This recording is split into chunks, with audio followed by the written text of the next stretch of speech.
이 귀한 예배 자리에 참여하신 여러분들에게 범사에 하나님께서 함께 하시는 임마누엘의 복이 넘치기를 주님의 이름으로 축복합니다. 또 기도 제목을 가지시고 또 기다리고 계시는 여러분들에게는 모든 것을 다 풍족하게 예비하시고 기다리시는 여호와 이레의 복이 겸하여 임하는 그런 귀한 은혜가 있기를 또 주님의 이름으로 축복합니다. 지난주 우리는 예배 위기에 대해서 말씀을 함께 살펴보았습니다.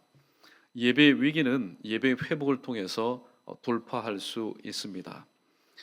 우리는 삶을 살면서 여러 가지 회복들을 우리는 원합니다.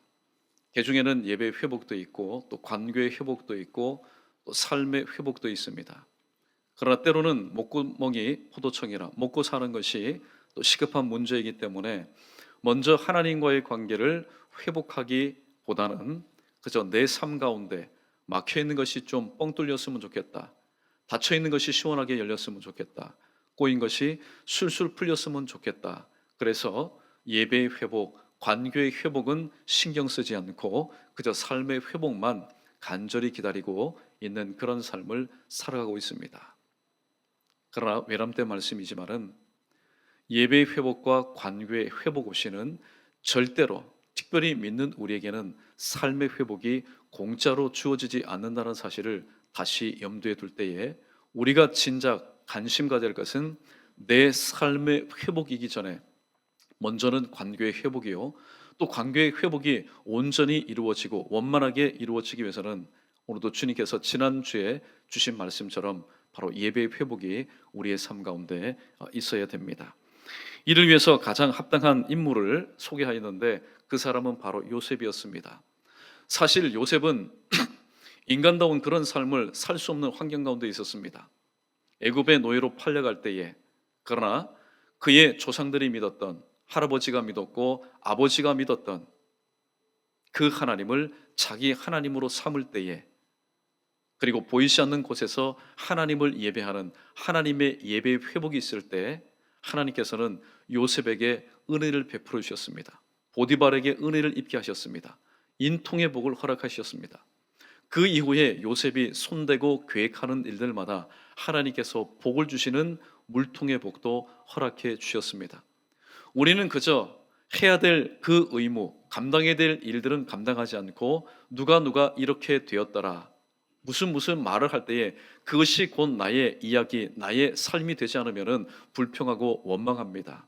그러나 여러분, 하나님께서 복을 주시고 은혜 베푸시는 것도 다 질서가 있고 순서가 있다는 사실을 우리는 기억해야 됩니다. 자, 오늘은 본문을 중심으로 우리 크게 한번 따라해 보겠습니다. 이는 너희가 드릴 영적 예배니라 라는 제목으로 말씀을 전하겠습니다. 로마서 14장 18절에 보면은 이로써 그리스도를 섬기는 자는 첫 번째 하나님을 기쁘시게 하며 하나님께 기쁨이 되며 두 번째로 사람들에게도 칭찬을 받는다라고 말씀하고 있습니다. 사도 바울은 로마서 1장부터 16장까지 기술하면서 특별히 11장까지는 믿음이 도대체 무엇이냐, 우리가 어떻게 믿음을 얻을 수 있느냐, 이 믿음에 대해서 자세하게 밝히고 있습니다. 그리고 12장부터 또 마지막 장까지는 자, 우리가 예수 그리스도를 믿어서 구원받은 사람이라면 어떠한 삶을 살아야 될지 실질적인 문제에 대해서 다루고 있습니다. 조금 전에 언급한 것처럼 그리스도를 섬기는 사람은 사람에게 칭찬받는 것도 중요하죠. 그러나 하나님께 기쁘심을 받는 것, 하나님께 기뻐하는 그런 삶을 사는 것이 먼저입니다.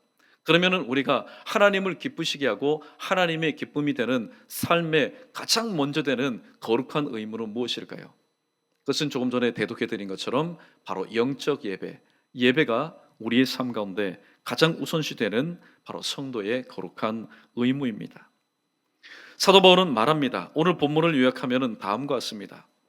이제 너희가 하나님을 믿는 믿음의 사람이라면, 그러나 너희가 과거에 너희의 허물과 죄로 인해서 죽은 사람 아니냐, 하나님과 영적인 관계가 단절된 영적인 죽음을 맛본 사람 아니냐, 그러나 예수 그리스도께서 세상 죄를 지고 가는 하나님의 어린 양으로서 바로 십자가에 못 박혀 죽으심으로 너희를 위해서 대속의 죽음을 완성하셨으니 너희는 예수 그리스도를 위해서 최우선순위로 예배의 거룩한 의무를 지키는 것이 마땅하다.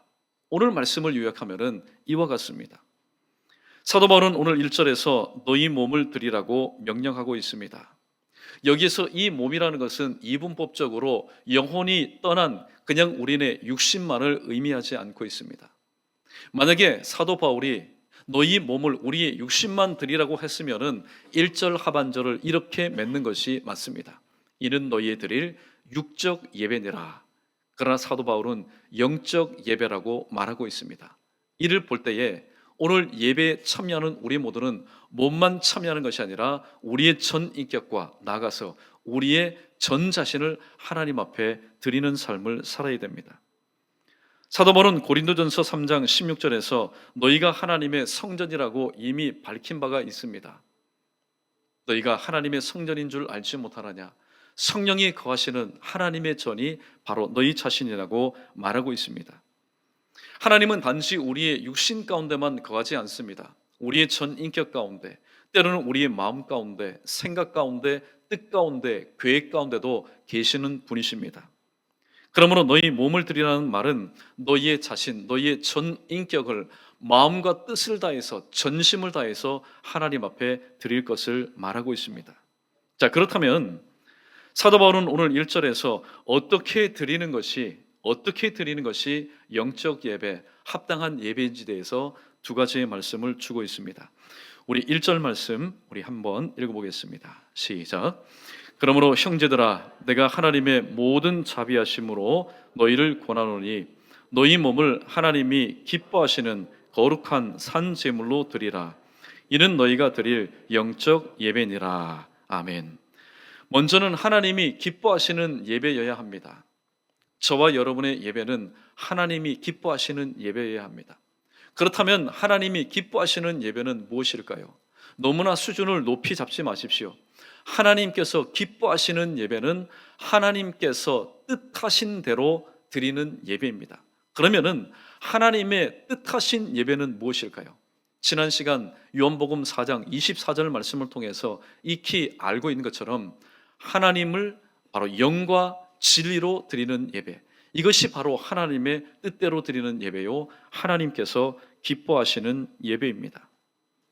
사도 바울은 오늘 간절한 마음으로 하나님의 모든 자비하심으로 하나님의 모든 사랑을 담아서 이 로마 교회에게 너희 몸을 하나님이 기뻐하시고 거룩한 산 제물로 드리라. 이것이 너희에 드릴 영적 예배, 마땅한 예배라고 오늘 로마 교회에게 편지하고 있지만은 사실 사도 바울이 살고 있었던 그 당시의 제사와 혹은 예배의 모습은 달랐습니다. 똑같은 몸을 가지고 신전이나 혹은 제사하는 곳에서 예배를 드리고 제사였지만은 오늘 사도 바울이 말씀하는 그런 예배의 형태와는 달랐습니다. 대표적으로 고린도에 세워진 아프로디테 여신전이 있습니다. 오늘날 가면은 여기가 여신전이었다라고 말할 터가 여전히 저 산꼭대기에 남아있는 것을 보게 됩니다. 이곳에는 1000명의 여사제들이 제사 이후에 지역 주민과 외국인들, 그 제사에 참여한 지역 주민과 외국인들과 함께 종교적인 행위로서 매춘을 일삼았던 곳이었습니다. 그 매춘을 일삼는데 1000명이나 동원이 되었던 겁니다. 사도 바울은 당시 만연했던 이 성적 타락상을 보면서 로마서 1장 24절에서 이렇게 지적하고 있습니다. 그러므로 하나님께서 그들을 마음의 정욕대로 더러움에 내버려 두사 그들의 몸을 서로 욕되게 하셨다고 말씀하고 있습니다. 그리고 고린도전서 6장 18절에서는 구체적으로 무엇을 피해야 할지 다음과 같이 또한 우리에게 말씀합니다. 우리 6장 18절 말씀 우리 함께 읽겠습니다. 시작. 음행을 피하라. 사람이 범하는 죄마다 몸 밖에 있거니와 음행하는 자는 자기 몸에 죄를 범하느니라. 아멘. 오늘 이 말씀을 우리가 눈여겨보아야 될 필요가 있습니다. 왜냐하면 음행이라는 것은 다른 모든 죄는 몸 밖에 죄를 짓는 것입니다. 그러나 이 음행이라는 것은 자기 몸의 죄를 범하는 것인데, 이것이 또한 심각한 범죄 행위인 것은 사도 바울이 말한 것처럼 너희는 하나님의 성전이라고 했는데, 하나님의 거룩한 성전인 이 몸을 가지고 오늘 이러한 죄를 짓는 것은 곧 하나님의 성전을 더럽히는 것과 마찬가지였기 때문입니다. 하나님은 결코 하나님의 성전인 내 몸을 이러한 것들을 통해서 더럽히는 자를 하나님은 묵고하지 않습니다. 그래서 고린도전서 3장 17절 말씀에서는 또 이렇게 경고하고 있습니다. 누구든지 하나님의 성전을 더럽히면 우리 눈에 보이는 건물이 아닙니다. 낙서하는 정도가 아닙니다. 훼손하는 정도가 아닙니다. 우리를 기쁘시게 받으기를 원하시는 하나님께서 우리의 삶 가운데 주신 이 몸을 더럽히면은 하나님이 그 사람을 멸하시리라고 경고하고 있습니다. 오늘날 이 세상 가운데 사람이 못 고치는 병들이 참 많지요. 그러나 성관계를 통해서 오늘 또 나타나는 여러 가지 부작용의 많은 병들이 있는 것을 볼 때에 그들은 로마서에서 사도 바울이 일찍이 말한 것처럼 자기 몸에 보응을 받은 그런 현상들을 우리는 보게 됩니다. 자, 그렇다면은 하나님은 이런 예배를 받으시는데, 하나님은 이런 예배를 받으신다고 하는데, 그러면 하나님이 기뻐하시는 예배는 도대체 어떤 예배인가? 고린도전서 6장 19절로 20절까지의 말씀을 보면은 우리가 어떻게 하나님이 기뻐하시는 예배를 드려야 될 것인지 우리는 그 답을 발견할 수 있습니다. 우리 자막 말씀 함께 있습니다. 시작. 너희 몸은 너희가 하나님께로부터 받은 바 너희 가운데 계신 성령의 전인 줄 알지 못하느냐? 너희는 너희 자신의 것이 아니니라. 값으로 산 것이 되었으니 그런즉 너희 몸으로 하나님께 영광을 돌리라. 아멘. 사람들은 자신의 건강을 위해서 여러분 투자를 아끼지 않습니다. 또 자기 건강 관리를 위해서 살아갑니다. 그런데 오늘 성경은 말합니다. 그것이 잘못된 것이 아니라고 얘기합니다. 물론 몸 관리, 건강 관리 해야 되겠지요. 그러나 그 목적이 무엇이냐는 겁니다. 오늘 사도 바울은 말합니다. 자신을 향해서 말합니다. 예수 그리스도를 만난 다음에 주님의 은혜를 깨달은 뒤에 사도 바울 자신이 바로 자기 몸의 주인이 아니라는 사실을 깨닫게 됩니다. 내 몸의 주인, 내 천성의 주인은 바로 나를 값주고 사신, 피값 주고 사신 예수 그리스도라는 사실을 깨닫게 되었습니다. 그래서 사도 바울의 그 유명한 말씀 있지 않습니까? 고린도전서 10장 31절 말씀, 그런즉 너희가 먹든지 마시든지 무엇을 하든지 다 하나님의 영광을 위해서 해라. 위주 영광의 삶을 살아야 될 이유가 뭐냐? 그것은 먼저 주님께서 나를 위해서 피값 주고 나를 사셨기 때문이라고 말씀하고 있습니다. 즉 하나님이 기뻐하시는 예배는 우리의 몸 자신을 드리되 하나님의 뜻대로, 내 뜻대로가 아닙니다. 하나님의 뜻대로, 말씀대로 우리의 영과 진리로 드리는 예배를 의미합니다. 또한 히브리서 기자는 12장 28절에서 하나님이 기뻐하시는 예배를 이렇게 소개하고 있습니다. 계속해서 읽어봅니다. 시작. 그러므로 우리가 흔들리지 않는 나라를 받았은즉 은혜를 받자. 이로 말미암아 경건함과 두려움으로 하나님을 기쁘시게 섬길지니. 아멘. 우리의 양심은 다 알고 있습니다. 굳이 입으로 표현하기를 꺼려할 뿐이지 우리의 양심은 다 알고 있습니다. 예배 가운데 우리의 하나님을 경외함이 점점 퇴색되어 가고 있다는 사실을. 예전에는 예배당이라는 이곳, 물론 예배당을 신성시할 필요는 없습니다. 예배당, 교회당은 예배를 드리는 장소일 뿐입니다. 그러나 하나님을 경외함이 뜨거웠던 그 시절, 예배당 문턱을 들어서는 것도 두려웠습니다. 내가 회개하지 않고는 이 예배당에 들어설 수가 없다. 마치 회개하지 않고 죄 있는 모습으로 예배당에 들어왔을 때 왜 그렇게 하나님께서 내 마음을 짓누르는지 몸둘 바를 몰랐습니다. 그러한 과거의 신앙의 전력을 다 가지고 있지 않습니까? 그러나 요즘은 무딜 대로 무뎌졌습니다. 이제는 겁없이 들어옵니다. 죄를 지어도 회개치 않아도 하나님 앞에 정산을 하지 않아도 그저 시간이 되었으니 늦으면 안 되겠다. 이 자리에 와서 아무런 양심의 꺼리낌도 없이 하나님 앞에 예배합니다. 그런 예배 가운데는 경건함이 있을 수가 없습니다. 오늘 성경 말씀을 보시면은 경건함과 두려움으로 하나님을 기쁘시게 섬기라고 말합니다. 먼저는 경건함이 나왔습니다. 그리고 두려움이 나왔습니다. 그러나 그 경건함은 어떠한 마음의 상태가 있을 때에 경건함이 나의 삶 가운데 생길까요? 그것은 바로 하나님을 두렵고 떨리는 마음으로 경외하는 마음이 있을 때에 우리는 어느 장소에서 하나님을 예배하든지 간에 경건하고도 엄숙한 예배를 통해서 하나님 앞에 예배할 수 있습니다. 하나님이 기뻐하시는 예배는 경건함과 두려움으로 드리는 예배입니다. 여기에서 경건함 혹은 엄숙함이라는 것은 로마 카톨릭처럼 건물 구조상 인위적으로 들어갔을 때 압도당하는 그런 엄숙함 혹은 그런 경건함이 아닙니다. 그런데 대부분의 성지순례를 가는 분들은 이구동성으로 그렇게 말합니다. 성당에 들어갔더니 엄숙하고 경건하고 무엇인가 내가 눌리는 것 같은 것. 그러나 성경이 말씀하는 경건함은 그게 아닙니다.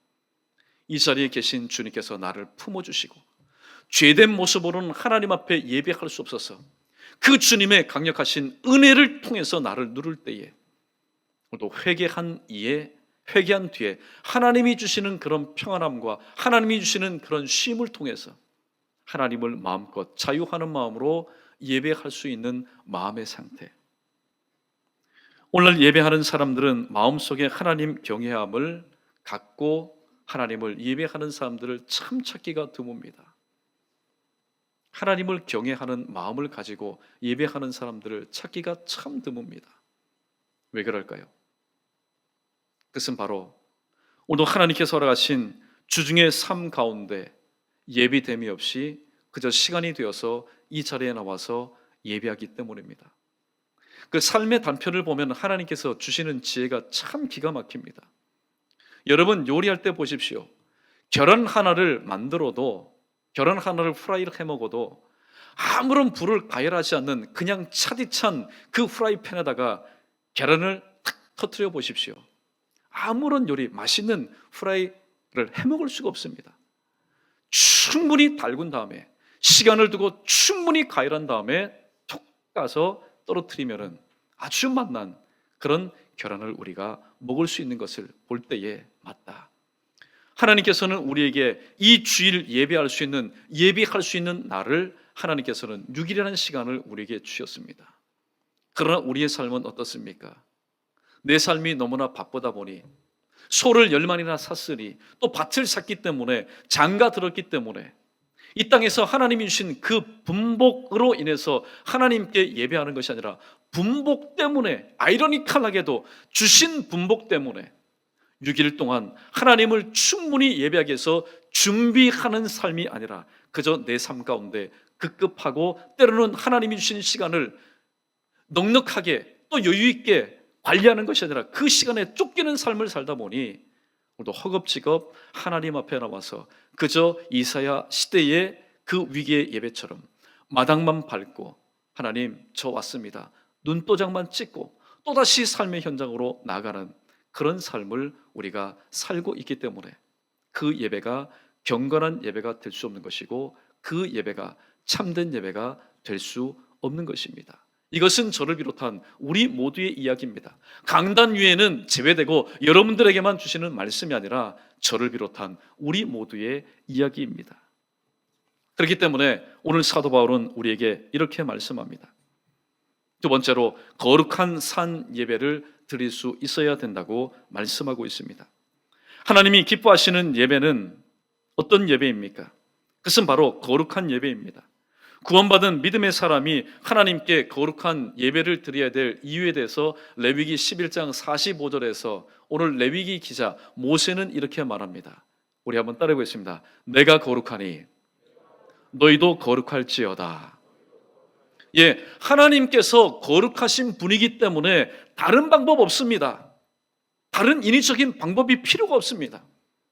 그저 거룩한 예배, 구별된 예배로 하나님 앞에 나아가는 것, 이것이 바로 하나님께서 받으시는 예배라고 말씀하고 있습니다. 또한 거룩한 예배는 산 예배여야 됩니다. 구약의 제사의 특징이 뭘까요? 구약 제사의 특징은 죽은 제물을 가지고 하나님 앞에 나갔습니다. 황소이든 비둘기든 양이든 죽은 제물을 가지고 하나님 앞에 나갔습니다. 그래서 바로 신약의 오늘날의 예배의 예표라고 말할 수 있는 이 구약의 제사의 그 한계에 대해서 오늘 히브리서 기자는 이렇게 말합니다. 황소의 피도 염소의 피도 죄를 살 수가 없었다. 그래서 주님께서는 저수가성 여인에게 그동안에 감춰져 있었던 하나님을 예배하는 새로운 패러다임을 연약한 여인에게 주님께서는 최초로 공개하셨던 겁니다.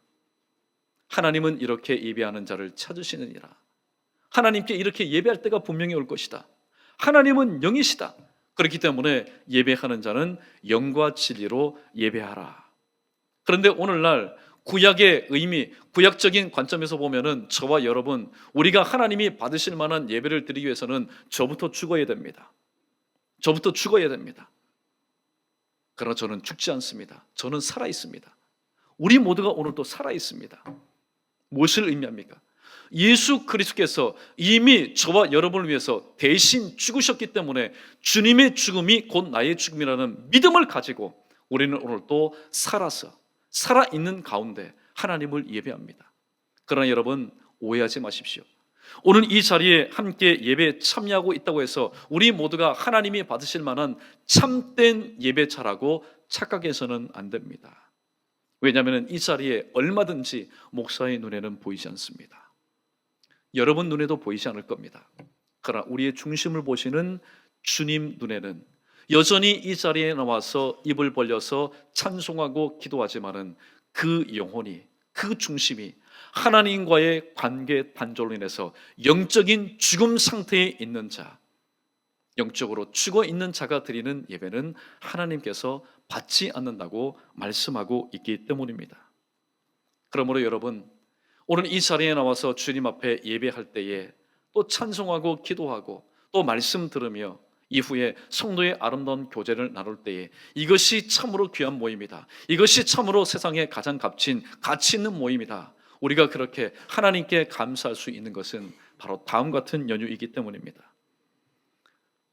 일주일 동안의 삶 가운데 성령과 교통함과 성령과 교제함이 있을 때에 쉽게 말하면은 하나님께서 우리를 통해서 마음껏 요리하시기를 원하시는데, 그래서 영광 받으시기를 원하시는데 나의 마음판은 마치 가열되지 않은 냉랭한 철판과 같아서 하나님의 말씀이 떨어졌을 때에 그 말씀이 튕겨나간다면은 그 예배를 과연 하나님께서 받으시겠습니까?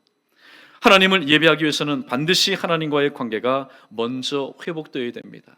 내가 이 자리에 시간 전에 들어왔기 때문에 나의 예배를 하나님께서 받으시겠지, 그것은 내 생각입니다. 여러분, 때로 환경이 여의치 못하고 상황이 여의치 못해서 시간 조금 늦으면 어떻습니까?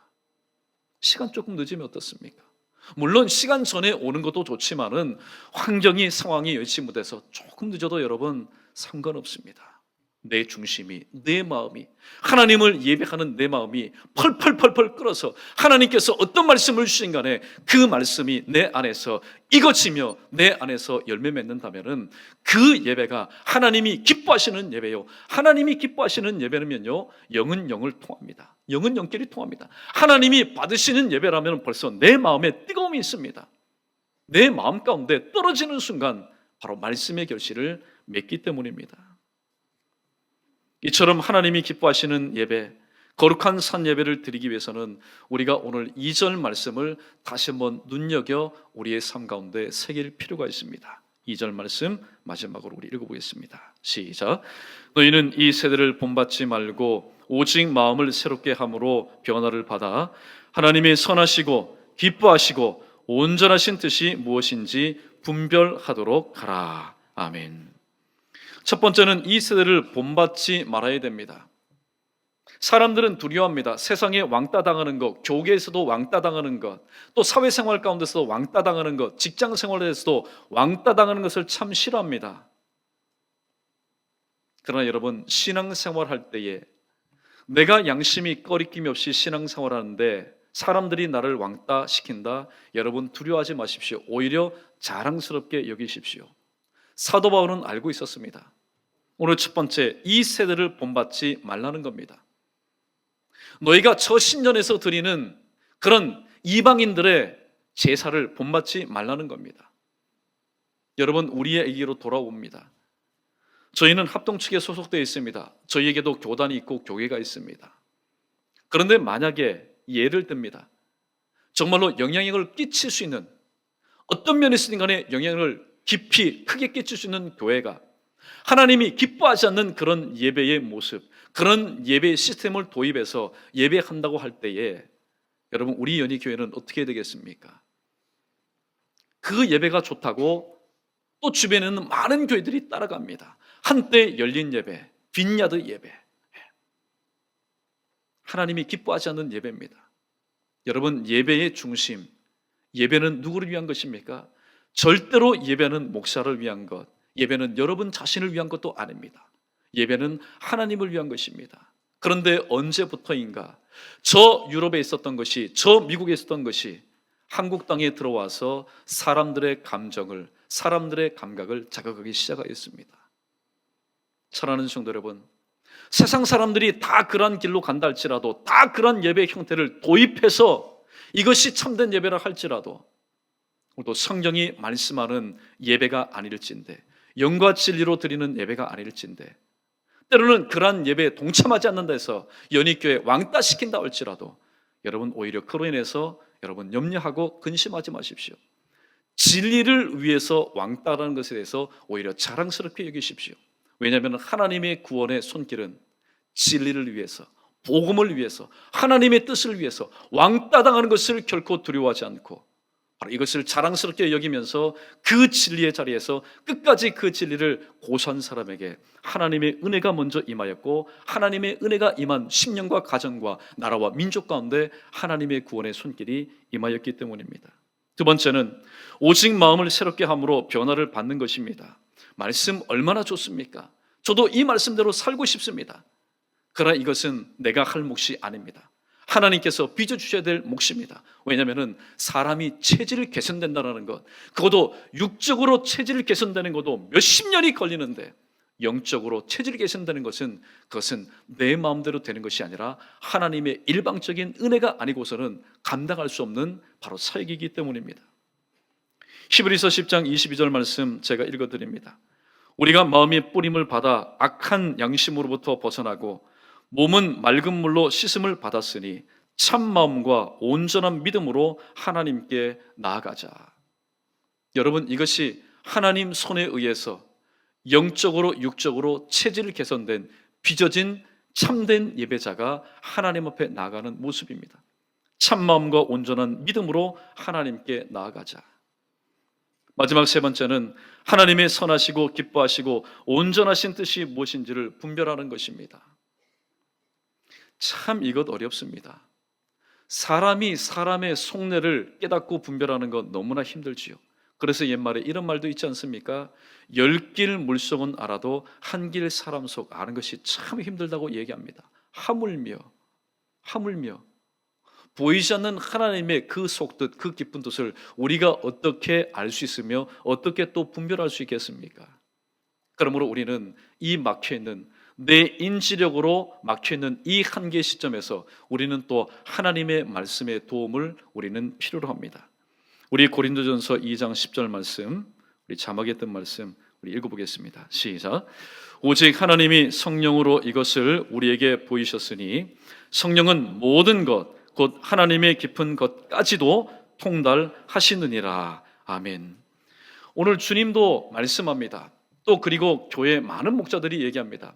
성령 충만해야 될 이유가 바로 여기에 있습니다. 성령 충만 어렵게 생각하지 마십시오. 성령에 충만하는 것은 성령과 교통하는 것이고 성령과 교제하는 것이고 성령과 대화하는 것입니다. 우리는 하나님의 깊은 뜻, 얇은 뜻도 우리는 알지 못합니다. 그러나 깊은 뜻을 어떻게 알 수 있을까요? 그것은 바로 성령은 하나님의 깊은 것까지도 통달하시는 분이시기 때문에 오늘도 주님 앞에 기도할 때 성령의 깨닫게 하심과 기억나게 하심과 생각나게 하심을 통해서 오늘도 우리를 향한 예배 위기의 시대를 살아가는 우리를 향한 하나님의 뜻이 무엇인지를 우리는 바르게 깨닫고 참된 예배자로 우리는 회복되어야 됩니다. 말씀을 정리합니다. 오늘 하나님은 이런 사람을 찾고 있습니다. 하나님은 어떤 사람을 찾고 있을까요? 우리가 평상시에 사모하는, 우리가 그리는 우리의 이상향을 하나님은 결코 찾지 않습니다. 하나님이 찾으시는 사람에 대해서 하나님이신 예수님은 이렇게 말씀합니다. 하나님은 참으로 예배하는 자를 찾으신다고 말씀하고 있습니다. 왜냐하면 하나님의 관심은 예배에 있기 때문입니다. 우리의 관심은 삶 가운데 있지만 하나님의 관심은 예배에 있습니다. 너희는 먼저 그의 나라와 그의 의를 구하라. 그리하면 이 모든 것을 너희에게 더하시리라. 우리는 육신의 몸을 입고 있기 때문에 어쩔 수가 없습니다.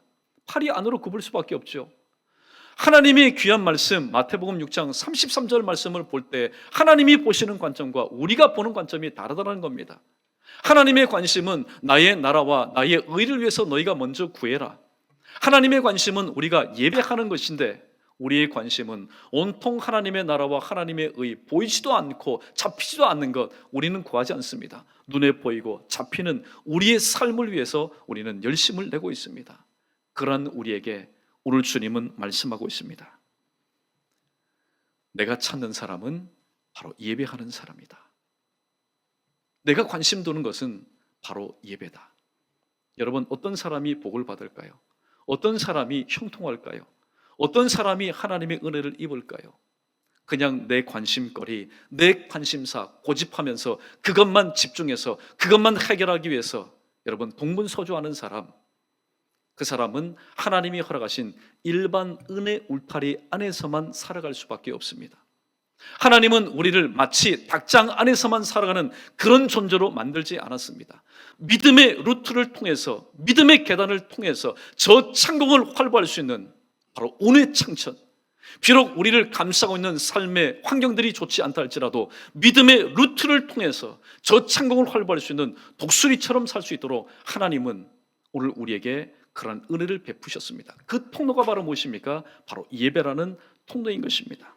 그러므로 우리도 예배할 때 그저 이 자리에 참석했다 의의를 두는 그런 예배, 하나님 도무지 관심도 갖지 않고 오히려 하나님께서 역겨워하시는 그런 예배, 오늘 이 말씀을 전하고 듣는 이 시간 이제 종지부 찍으시고 하나님이 기뻐하시는 예배, 그리고 하나님께서 받으실 만한 거룩하고도 산 예배, 그런 예배자 저와 여러분 우리 모두 되어서 내 삶 속에서 하나님을 드러낼 수 있는 그런 삶을 살아갈 수 있는 저와 여러분 우리 모두 되기를 주님의 이름으로 축원합니다.